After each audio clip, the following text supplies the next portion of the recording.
ಅತ್ತೆ ಮನೆಗೇನು ಯಾರು ಕಾಣಿಸ್ತಾನೆ ಇಲ್ಲ, ಪೊದ್ದು ಕಾಣಿಸ್ತಿಲ್ಲ, ಆಮೇಲೆ ಪಾಂಡು ಹೆಂಡತಿ ಯಾರು ಕಾಣಿಸ್ತಾನೆ ಇಲ್ವಲ್ಲ? ಇಲ್ಲ ಕಣಪ್ಪ, ಎಲ್ರೂ ಏನೋ ಹೊರಗಡೆ ಹೋಯ್ತೀನಿ ಅಂತ ಹೋದ್ರು. ಈ ಪೊದ್ದು ನಿನ್ನ ಹೆಂಡತಿ ಹೊಲ್ತಕ್ಕೆ ಹೋಗ್ಬಿಟ್ಟು ಬರ್ತೀನಿ ಕಣಮ್ಮ, ಒಂದು 5 ನಿಮಿಷ ಕೆಲಸ ಐತಿ ಅಂತ ಹೇಳ್ಬಿಟ್ಟು ಹೋದ್ಲು ಕಣಪ್ಪ. ಇನ್ನೂ ಬಂದಿಲ್ಲ, ಕಾಯ್ಕೊಂಡು ನಿಂತೀವಿ. ನಾನು ಬತ್ತೀನಿರೇ ಅಂತ ಹೇಳಿದ್ರೆ ಬೇಡ ಬೇಡ ಬೇಡ ಅಂತ ಹೇಳ್ಬಿಟ್ಟು ಒಂಟೆ ಹೋಗ್ಬಿಟ್ಲತ್ತ. ಅಲ್ಲ, ನನಗೂ ಬೇಜಾರಾಯ್ತಾಯಿತ್ತು. ನನ್ನ ಕರೆದಿದ್ರೆ ನಾನು ಬತ್ತಾಯಿದ್ನ, ಒಬ್ಬಳೇ ನೀ ಹೊಂಟೋಗ್ಬಿಟ್ಟವಳೆ. ನನಗೂ ಮನೆಗೆ ಬೇಜಾರು. ಸುಮ್ಮನೆ ನೀ ಏನು ಮಾಡೋಣ, ಇಲ್ಲಿ ನೆಟ್ವರ್ಕ್ ಬೇರೆ ಸರಿಯಾಗಿ ಸಿಗೋಕ್ಕಿಲ್ಲ, ಮೊಬೈಲಾಗಿ ನೋಡೋಕ್ಕೂ ಆಗೋಕ್ಕಿಲ್ಲ, ಏನೂ ಬೇಜಾರಾಯ್ತೈತೆ ಅತ್ತೆ. ಸರಿ, ಹೊಲ ಯಾವ ಕಡೆ ಐತೆ ಅಂತ ತೋರಿಸಿದ್ರೆ ನಾನೇ ನಡ್ಕೊಂಡು ಹೋಗ್ಬಿಡ್ತೀನಿ. ಸುಮ್ಕಿರಪ್ಪ, ಇನ್ನೇನು ಅವಳೇ ಬತ್ತಾಳೆ, ನಾಳೆ ಬೇಕಾದ್ರೆ ಹೋಗಿವಂತೆ. ನಾನೇನೇ ಕರ್ಕೊಂಡು ಹೋಯ್ತೀನಿ. ನಮ್ದೆಲ್ಲ ಎಳ್ನೀರೆಲ್ಲ ಕುಡ್ಕೊಂಡು ನಿಮ್ಗೆ ಓಡಾಡ್ಕೊಂಬಿಟ್ಟು ಬರೀವಂತೆ. ಇವಾಗ ಬತ್ತರಿರು ಎಲ್ಲನೂ ಎಲ್ಲೋ ಹೋಗವ್ರೆ. ನನ್ನ ಮಗ ಸೊಸೆ ಯಾವ ಕಡೆನೋ ಹೋದ್ರು. ಬತ್ತೀವಿ ಅಂತ ಹೇಳ್ಬಿಟ್ಟು ಕೇಳಿದ್ರು, ಏನು ಹೇಳಲಿಲ್ಲ. ಇವಳು ಹೊಲದ ಕಡೆ ಹೋಯ್ತೀನಿ ಅಂತ ಹೋದ್ಲು. ನೀವು ಮನೆ ಕಂಡಿದ್ರಲ್ಲ ರೂಮಗೆ, ಅದಕ್ಕೆ ಏನು ಎದ್ದೋಳ್ಸಕ್ಕೆ ಹೋಗ್ಲಿಲ್ಲ. ನಾನು ಸುಮ್ಕಾದೆ. ಕಾಫಿ ಗಿಫಿ ಏನಾರ ಮಾಡ್ಕೊಂಬಂದು ಕೊಡ್ಲಾ? ಇಲ್ಲ ಅತ್ತೆ, ಕಾಫಿ ಗಿಫಿ ಎಲ್ಲ ನಾನು ಕುಡಿಯಲ್ಲ. ಕಾಫಿ ಎಲ್ಲ ಏನು ಬೇಡ ಬಿಡಿ. ಪಾಂಡು ಏನಾಯ್ತೆ? ಮತ್ತೆ ಶುರು ಮಾಡ್ಕೊಂಡ್ರ ನೀವು ಜಗಳವಾ? ಯಪ್ಪ ಯಪ್ಪ ಯಪ್ಪ ಯಪ್ಪ, ಇಬ್ರಿಗೂ ಮದುವೆ ಆಗಿ ನನ್ನ ಮೊಮ್ಮಕ್ಕಳು ಬರೋ ಟೈಮ್ ಆದ್ರೂ ನಿಮ್ಮಿಬ್ರು ಜಗಳ ಮಾತ್ರ ನನಗೇನು ನಿಲ್ಲಂಗೆ ಕಾಣಲ್ಲ.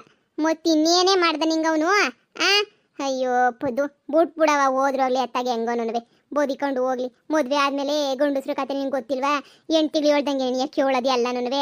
ಅದೇನೋ ಕೇಳ್ಕೊಂಡಿರಲಿ, ಬಿಟ್ಬಿಡು. ನಮ್ಗೆ ಯಾಕೆ ಬೇಕು? ಸುಮ್ಮನೆ ಆಗು. ಅಮ್ಮ, ನೀನು ಅನ್ಕೊಂಡಂಗೆ ಇಲ್ಲಿ ಏನೂ ಇಲ್ಲ. ನಂದು ಒಂದು ಏನು ಜಗಳನೂ ನಡೆದಿಲ್ಲ, ಏನು ನಡೆದಿಲ್ಲ. ಆದರೆ ನಾನು ನಿನಗೆ ಒಂದು ವಿಷಯ ಹೇಳ್ಬೇಕು. ಆ ವಿಷಯ ಕೇಳಿದ್ರೆ ನೀನೇ ಶಾಕ್ ಆಯ್ತೀಯಾ? ಸಾಕಾಗಂತ ವಿಷಯ ಯೋನೇ? ಏನು ವಿಷಯ ಹೇಳಕ್ಕೆ ಬಂದೆ ನೀನು? ಅಮ್ಮ, ಈಗ ಪಾಂಡು ಅಂತ ಹೇಳ್ಬಿಟ್ಟು, ನಿನ್ನ ಮಗ ಅಂತ ಹೇಳ್ಬಿಟ್ಟು, ನನ್ನ ತಮ್ಮ ಅಂತ ಹೇಳ್ಬಿಟ್ಟು ಹೆಸರು ಹೇಳ್ಕೊಂಡು ಬಂದವನಲ್ಲ, ಅವನು ಪಾಂಡುನೇ ಅಲ್ಲ ಕಣಮ್ಮ. ಅಂದರೆ ನಿನ್ನ ಸ್ವಂತ ಮಗ ಅಲ್ಲ, ಯಾರೋ ಡೂಪ್ಲಿಕೇಟ್ ನನ್ನ ಮಗ. ಮಗಳೇ, ನಿಂಗೆ ಏನಾದ್ರೂ ಅವನ ಮೇಲೆ ಬೇಜಾರಿದ್ರೆ ಬೇಕಾದ್ರೆ ಜಗಳ ಮಾಡ್ಕೊಳ್ರಿ, ಜುಟ್ಟಿಡ್ಕೊಂಡು ಕಿತ್ತಾಡ್ರಿ, ಏನಾರ ಮಾಡ್ಕೊಳ್ಳಿ. ನೀವಿಬ್ರು ಹೊಡೆದಾಡ್ಕೊಳ್ರಿ, ನನಗೇನು ಬೇಜಾರಿಲ್ಲ. ಅದು ಬಿಟ್ಬಿಟ್ಟು ಮಗ ಅಲ್ಲ ತಮ್ಮ ಅಲ್ಲ ಅಂತ ಹೇಳ್ಬಿಟ್ಟು ಯಾಕೆ ಹಿಂಗೆಲ್ಲ ಸುಳ್ಳು ಹೇಳ್ತೀಯಾ?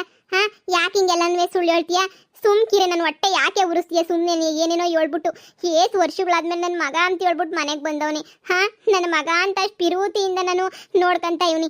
ನಿಮ್ಮಿಬ್ರು ಜಗಳಕ್ಕೆ ನನಗೆ ಎಷ್ಟು ನೋವು ಕೊಡ್ತೀರಾ ಇಬ್ರು ಅಂತ ಹೇಳಿದ್ರೆ ಸಹಿಸಕ್ಕಾಗ್ದಿರ ಅಷ್ಟು ನೋವು ಕೊಡ್ತೀರಾ ನೀವಂತೂ. ಯಾಕೆ ಹಿಂಗೆಲ್ಲ ಮಾತಾಡ್ತೀಯ? ಹಬ್ಬ ಎಲ್ಲನೂ ಖುಷಿಯಾಗಿ ಆಚರಿಸಿ ನೆಮ್ಮದಿಗಿರೋಣ ಅಂತ ಹೇಳಿದ್ರೆ ಯಾಕೆ ಹಿಂಗೆಲ್ಲ ಮಾತಾಡ್ತೀಯ? ತಮ್ಮ ಅಲ್ಲ ಅಂತ ಹೇಳ್ಬಿಟ್ಟು ನೀವು ಜಗಳ ಮಾಡ್ಕೊಂಡು ನೀನು ತಮ್ಮ ಅಲ್ಲದೆ ಇರ್ಬೋದು ಪಾಂಡು. ಆದ್ರೆ ನೆನ್ಪಿಟ್ಕ ಮಗಳೇ, ನನಗವನ್ ಮಗ ನೆನೆಯ. ಎಷ್ಟು ವರ್ಷ ಆದ್ಮೇಲೆ ಸಿಕ್ಕವನೇ.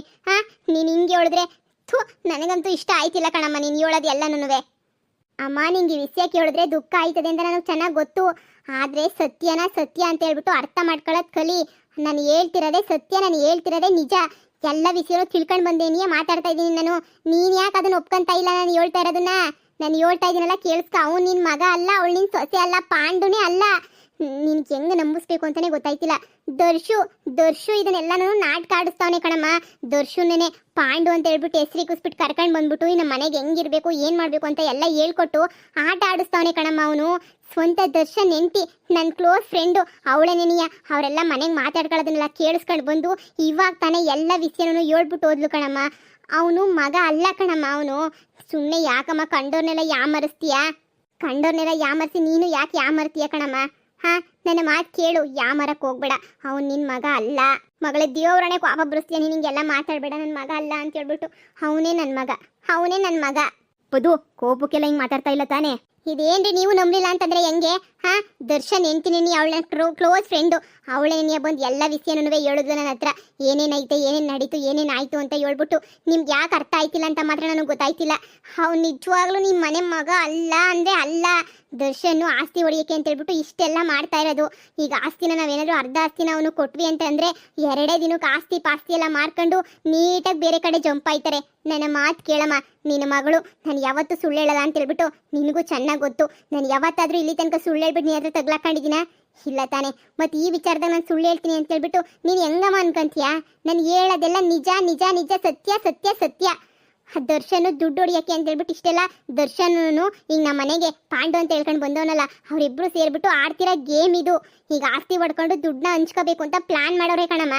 ಮಗಳೇ, ನೀನು ಹೇಳ್ತಿರೋದು ಮೈಂಡ್ಗೆ ಅರ್ಥ ಆದ್ರೂ ಮನ್ಸಿಗೆ ಅರ್ಥ ಆಯ್ತಿಲ್ಲ ಕಣವ. ನನ್ನ ಮನ್ಸು ಕೇಳ್ತಿಲ್ಲ ಕಣವ. ಅವನೇ ಪಾಂಡು ಅಂತ ಅನ್ನಿಸ್ತೈತೆ ಕಣವ ನನಗಂತನೂ. ನೀನು ಯಾಕವ ಹಿಂಗಂತೀಯ? ನೀನು ಯಾಕೆ ಹಿಂಗಂತೀಯ?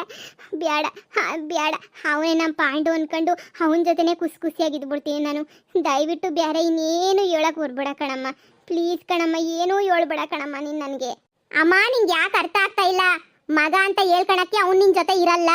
ಆಸ್ತಿ ಭಾಗ ಆಗಿದ್ದ ತಕ್ಷಣನೇ ಮಾರ್ಕೊಂಡು ಇಲ್ಲಿಂದ ಹೊಂಟೋಯ್ತಾನೆ. ನೀನು ಆಸ್ತಿ ಕೊಟ್ಟರು ಬಿಟ್ಟರು ನಿನ್ನ ಜೊತೆ ಇರಲ್ಲ, ಸರಿನಾ?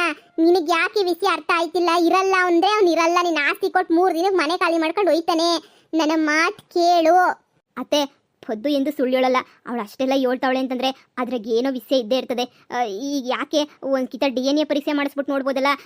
ಅಂದರೆ ಮಾಡಿಸ್ಲೇಬೇಕು ಅಂತ ಏನಿಲ್ಲ. ಆದ್ರೂ ಒಂದು ಕಿತ ನಿಮ್ಮಿಬ್ಬರಾಗ ಯಾರು ನಿಜ ಅಂತ ತಿಳ್ಕೊಳಕ್ಕಾದ್ರೂ DNA ಪರೀಕ್ಷೆ ಮಾಡಿಸ್ಬೋದಲ್ಲ ಅತ್ತೆ. DNA ಪರೀಕ್ಷೆ ಮಾಡಿಸಿದ್ರೆ ಯಾರ ಮಗನ ಅಲ್ವಾ ಅಂತ ಹೇಳ್ಬಿಟ್ಟು ನಿಜವಾಗೂ ಎಲ್ಲ ಗೊತ್ತಾಯ್ತದೆ ಅತ್ತೆ. ನೀವು ಇಷ್ಟೊಂದು ಗೋಳಾಡ ಅಂತ ಅವಶ್ಯಕತೆ ಇರಲ್ಲ. ಎಲ್ಲದಕ್ಕೂ ಫುಲ್ ಸ್ಟಾಪ್ ಇಕ್ದಂಗೆ ಆಯ್ತದೆ. ಹ್ಞೂ ರೀ, ಕರೆಕ್ಟಾಗಿ ಸರಿಯಾಗಿ ಹೇಳಿದ್ರಿ ಈ ಮಾತನ್ನ. ಸರಿ ಕಣಮ್ಮ, ನಾನು ನೀನು ಅವನ ಹತ್ರ ಮಾತಾಡ್ಬಿಟ್ಟು ಇವಾಗ ನೀನು ನಮ್ಮ ಮನೆ ಮಗ ಅಲ್ಲ ಅಂತ ಹೇಳ್ಬಿಟ್ಟು ಮಾತಾಡ್ಬಿಟ್ಟು ಅವನಿಗೂ ಹಾಗೇನೆ ಎಲ್ಲರಿಗೂ ಬೇಜಾರು ಮಾಡೋದು ಬೇಡ. ಅವನಿಗೆ DNA ಪರೀಕ್ಷೆ ಮಾಡಿಸ್ತಾ ಇದ್ದೀವಿ ಅಂತ ಹೇಳೋದೂ ಬೇಡ. ತೆಪ್ಪಗೆ ಸುಮ್ಮನೆ ಕರ್ಕೊಂಡೋಗ್ಬಿಟ್ಟು DNA ಪರೀಕ್ಷೆ ಅಂತ ಹೇಳ್ಬಿಟ್ಟು ಹೋಗ್ಬಿಟ್ಟು ಮಾಡ್ಸೋಣ, ಸರಿನಾ? DNA ಪರೀಕ್ಷೆ ಮಾಡಿಸ್ಬಿಟ್ಟು ಆಮೇಕಿಂದ ಸುಮ್ಮನೆ ಆಗೋಣ. ರಿಪೋರ್ಟ್ ಬರೋ ತನಕ. ರಿಪೋರ್ಟ್ ಬಂದಮೇಲೆ ಆಮೇಕಿಂದ ಮಾತಾಡೋಣ. ಮೂವತ್ತೆ ಪೊದ್ದು ಹೇಳ್ತಿದ್ರೆ ಸರಿಯಾಗಿ ಐತೆ. ನಾವಿವಾಗ ಹಂಗೆ ಮಾಡಬೇಕು, ನಮಗೆ ಬೇರೆ ದಾರಿನೇ ಇಲ್ಲ ಅತ್ತೆ. ಈಗ ಅವಳೆಲ್ಲ ಇಷ್ಟು ಸಾಕ್ಷಿ ಸಮೇತ ಹೇಳ್ತಾವಳೆ ಅಂತ ಹೇಳಿದ್ರೆ ಸುಮ್ಮನೆ ಆಸ್ತಿ ಪಾಸ್ತಿ ಎಲ್ಲ ಕಳ್ಕೊಂಡು ಮನ್ಸಿಗೂ ನೋವು ಮಾಡ್ಕೊಂಡು ಯಾರೋ ಕಂಡೋರು ಯಾಕತ್ತೆ ಆಸ್ತಿ ಎಲ್ಲ ತಿನ್ನಬೇಕು ಅಲ್ವಾ? ನಿಮ್ಮ ಮಗ ಎಲ್ಲಿದ್ರು ನಾನು ಕರ್ಕೊಂಡು ಬರ್ತೀನಿ ಅತ್ತೆ. ನೀವು ಚಿಂತನೆ ಮಾಡಕ್ಕೆ ಹೋಗ್ಬೇಡಿ. ನಂಗೆ ತುಂಬ ಜನ ಗೊತ್ತಿರೋರವ್ರೆ. ನಿಮ್ಮ ಮಗ ಪಾಂಡು ಎಲ್ಲಿದ್ರು ನಾನು ಕರ್ಕೊಂಡ್ಬಂದು ನಿಜವಾದ ಪಾಂಡುನ ಮನೆಗೆ ಸೇರಿಸ್ತೀನಿ. ಅಲ್ಲಿ ತನಕ ನೀವೇನೂ ಜಾಸ್ತಿ ಮನ್ಸು ಕಳ್ಕೊಳಕ್ಕೆ ಹೋಗ್ಬೇಡಿ ಅತ್ತೆ. ಈಗ ಇವನು ನಿಮ್ಮ ಮಗನ ಅಲ್ವಾ ಅಂತ ಹೇಳ್ಬಿಟ್ಟು ನಾವು ಪರೀಕ್ಷೆ ಮಾಡ್ಬೇಕು ಅಷ್ಟೇನೆ. ಈ ವಿಷಯನ 3 ಜನದ ಮಧ್ಯನೇ ಇರಲಿ. ಆಮೇಕಿಂದ ನಾಳೆನೇ ಕರ್ಕೊಂಡೋಗ್ಬಿಟ್ಟು DNA ಪರೀಕ್ಷೆ ಮಾಡಿಸ್ಕೊಂಡ್ಬಿಟ್ಟು ಕರ್ಕೊಂಬಂದ್ಬಿಡೋಣ. ಏನೋಳಿ ಅಂದರೆ ಮಗ ಬಂದ ಮನೆಗೆ ಅನ್ನೋ ಖುಷಿನಾಗೆ ನನಗೆ ಖುಷಿ ಪಾರನೇ ಇರಲಿಲ್ಲ. ಬಿಡು, ಇನ್ನೇನು ಬೇಕು ಅನ್ನಂಗಿದ್ದೆ. ಆದರೆ ಇವಾಗ ಈ ಮಾತುಗಳು ಕೇಳಿಸ್ಕೊಂಡು ನನಗಂತೂ ಸಾಕು ಕೊಡ್ದಂಗೆ ಆಯ್ತೈತೆ. ದೇವರೇ ನನ್ನ ಕೈಲಿ ನಂಬಕ್ಕೂ ಆಯ್ತಿಲ್ಲ, ಕಣ್ಣಂಗೆ ನೀರು ಬತ್ತಾವು, ತಡ್ಕೊಳಕ್ಕೂ ಆಯ್ತಿಲ್ಲ. ಮಗ ಅಲ್ಲ ಅಂತ ಹೇಳಿದ್ರೆ ಯಾವ ತಾಯಿಗೆ ದುಃಖ ಆಗಕ್ಕಿಲ್ಲ ಹೇಳಿ. ಏಸೋ ವರ್ಷ ಆದ್ಮೇಲೆ ಬಂದು ಮಗನ ಪ್ರೀತಿ ಕೊಟ್ಟು ನಾನೇ ಮಗ ಅನ್ನಂಗೆ ಬಂದ್ಬಿಟ್ಟು ಇದ್ಬಿಟ್ಟು ಇವಾಗ ಮಗ ಅಲ್ಲ ಅಂತಂದ್ಬಿಟ್ರೆ ಸಹಿಸಕ್ಕಾಯ್ತದ? ಅವ್ನು ಬಂದೇ ಇರಲಿಲ್ಲ ಅಂದಿದ್ರೆ ನಾನು ಹೆಂಗೋ ಮನ್ಸಾಗ ನೆಮ್ಮದಿಗೆ ಇದ್ಬಿಡ್ತಿದ್ದೆ. ಅತ್ಲಾಗೆ ಹೊಂಟೋಗೋ ನೀನು ಬರೋಕ್ಕಿಲ್ಲ ಅಂತ ಹೇಳ್ಬಿಟ್ಟು ಈ ಮುದ್ದಿದಾಗ ಬಂದ್ಬಿಟ್ಟು ಮಗ ಅಲ್ಲ ಅಂತ ಹೇಳ್ಬಿಟ್ಟು ಹೊಂಟೋಗ್ಬಿಟ್ರೆ ಸಹಿಸು ಅಂದರೆ ನಾನು ಹೆಂಗೆ ಸಹಿಸಕ್ಕಾಯ್ತದ ಹೇಳಳಿ? ಅಂದರೆ ನೀವೇ ಹೇಳಿ, ನನ್ನ ಮನಸ್ಸು ಅರ್ಥ ಮಾಡ್ಕೊಳ್ಳಿ ಏನು ಅಂತ ಹೇಳ್ಬಿಟ್ಟು. ಸರಿ, ನೀವು ಹೇಳೋ ಮಾತಿಗೆ ನಾನು ಒಪ್ಕೋತೀನಿ. ಸರಿ ಆಯಿತು. ಅದು ಎಂಥದೋ ಪರೀಕ್ಷೆ ಮಾಡಿಸ್ತೀನಿ ಅಂತ ಹೇಳಿದ್ರಲ್ಲ ಆ ಪರೀಕ್ಷೆ ಮಾಡಿಸ್ಕೊಳ್ಳಿ. ಆ ಪರೀಕ್ಷೆ ಎಲ್ಲನೂ ಮಾಡಿಸ್ಬಿಡಿ ಅವ್ರಿಗೆ ನೆನೆಯ.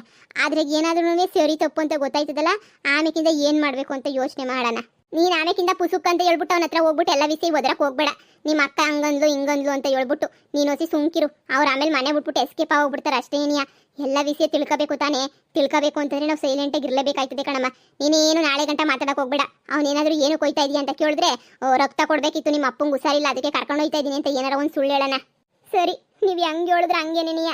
ನಾನು ನೀನು ಕೆಟ್ಟದು ಕೇಳಲ್ಲ ಕಣಮ್ಮ. ನನಗೂ ನೀನು ಬಿಟ್ಟು ಇನ್ನು ಯಾರವ್ರೆ? ನಾನೇನು ಕೆಟ್ಟದಕ್ಕಂತೂ ನಿಂಗೆ ಹೇಳಲ್ಲ, ನಿನ್ನ ಒಳ್ಳೇದಕ್ಕೆ ನಾನು ಹೇಳ್ತಾ ಇರೋದು, ಸರಿನಾ? ನಾನು ಯಾಕಮ್ಮ ನನ್ನ ತಮ್ಮ ಬಂದರೆ ನಾನು ಯಾಕಮ್ಮ ದುಃಖ ಪಡೋಕ್ಕಾಯ್ತೇನಮ್ಮ? ನೀನೇ ಹೇಳು. ಈಗ ನಾವು ಜಗಳ ಮಾಡ್ಕೊಂಡ್ರದಕ್ಕೂ ಅದಕ್ಕೂ ಇದಕ್ಕೂ ನಿಂಗೆ ನನ್ನ ಮೇಲೆ ಅನುಮಾನ ಬರ್ತಾ ಇರ್ಬೋದೇನೋ. ಆದರೆ ನಾನು ಯಾವತ್ತೂ ಹಾಳು ಮಾಡಲಿ, ನನ್ನ ತಮ್ಮ ಹಾಳಾಗೋಗ್ಲಿ ಅಂತ ಹೇಳ್ಬಿಟ್ಟು ನನ್ನ ಮನಸ್ಸಿಗೂ ಅಂದ್ಕೊಂಡೋಳಲ್ಲ ಕಣಮ್ಮ. ನೀನು ಹೋಗಿ ಸುಮ್ಮನೆ ಸ್ವಲ್ಪ ಹೊತ್ತು ರೆಸ್ಟ್ ಮಾಡು, ಸರಿನಾ? ನಾನು ಎಲ್ಲ ವ್ಯವಸ್ಥೆನೂ DNA ಪರೀಕ್ಷೆಗೆ ಏನು ವ್ಯವಸ್ಥೆ ಬೇಕೋ ಎಲ್ಲ ವ್ಯವಸ್ಥೆನೂ ನಾನು ರೆಡಿ ಮಾಡ್ತೀನಿ, ಸರಿನಾ? ನೀನು ಹೋಗಿ ಸುಮ್ಕೆ ನೆನೆಯ. ದೇವರೇ, ಈಗಿರೋ ನನ್ನ ಮಗನೇ ನೆನೆಯ, ನನ್ನ ಸ್ವಂತ ಮಗ ಅಂತ ಹೇಳ್ಬಿಟ್ಟು ಹಾಗಂಗೆ ಮಾಡಪ್ಪ, ಪರೀಕ್ಷೆಗೆ ಬರಂಗೆ ಮಾಡಪ್ಪ. ಲೇ ಪೊದ್ದು, ನೀನು ನಿಜವಾಗೂ ಹೇಳ್ತಾ ಇದೀಯಾ? ಅವ್ನು ನಿನ್ನ ತಮ್ಮ ಅಲ್ವಾ? ರೀ, ನಾನೇ ಇಲ್ಲಿ ಆಟ ಆಡ್ತಾ ಇದ್ದೀನಿ ಅನ್ಕೊಬಿಟ್ರ? ನಿಜ ಸುಳ್ಳು ಹೇಳೋಕ್ಕೆ ನಿಮ್ದೊಳ್ಳೆ ಕತೆ ಐತಲ್ರಿ? ಅಲ್ವೇ, ಆಸ್ತಿಗೋಸ್ಕರ ಏನಾದ್ರೂ ಹಿಂಗೆಲ್ಲ? ರೀ, ಮುಚ್ಚ್ರಿ ಬಾಯ್ನ. ಅಯ್ಯ ನೋಡಿ ಹೆಂಗೆ ಹೇಳ್ತೀರ, ನಂಗೆ ಅದಕ್ಕೆ ಸಿಟ್ಟು ಬರೋದು ನೀವು ಹಿಂಗೆಲ್ಲ ಹೇಳೋದಕ್ಕೆ. ನಾಳೆ DNA ಪರೀಕ್ಷೆ ನಡೀತದಲ್ಲ, ಅವಾಗ ಗೊತ್ತಾಯ್ತದಲ್ಲ, ಅವಾಗ ಹೇಳ್ತೀನಿ ನೋಡಿ. ಈ ವಿಷಯನ ಯಾರಿಗೂ ಹೇಳಕ್ ಹೋಗ್ಬೇಡ್ರಿ. ಅವ್ರು ಬೇಕಾರೆ ಆ DNA ಪರೀಕ್ಷೆ ರಿಪೋರ್ಟ್ನ ಬದಲಾಯಿಸ್ಬಿಡ್ತಾರೆ ಅಂತ ಖತರ್ನಾಕ್ ನನ್ನ ಮಕ್ಕಳು, ನನಗೆ ಗೊತ್ತು. ಸರಿ.